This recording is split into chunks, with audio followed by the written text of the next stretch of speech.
So a couple weeks ago, probably 2 weeks ago, I was working my way across the back of the building here cleaning gutters. That was an elective in seminary.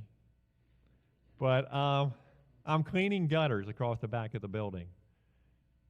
And a few of them were really stopped up. Because we got a lot of maple trees around here, and a lot of stuff hits the roof and, washes down into the gutters, and it gets sitting right on top of the downspouts, And so I got up on the back of the building over here on a ladder, and I reached up to the top of the downspout, and, it's all just a big wad of gook. You know what I mean? And no, I don't wear gloves. All right? But so I reached into the gook, and you familiar with the gook in gutters? Have you got anybody here ever cleaned gutters? You know what that's like? And it gets kind of hot. It's almost like it's fermenting in there. It's kind of bubbling. It's nasty stuff, and it smells terrible. So I reached my hand in there, and I pulled out this wad. And I'm not kidding, Ron. You know what it's like, right?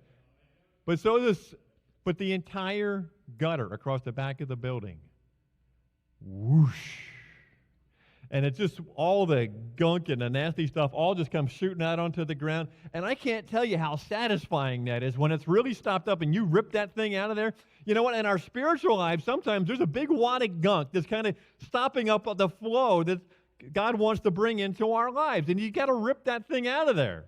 A couple of times recently, I've made referrals to people to recovery programs and stuff like that because they're saying, you know what, things are kind of going okay, but I'm getting maybe a little trickle, but I'm not getting the kind of flow that you've got. You got to rip that gunk out of there.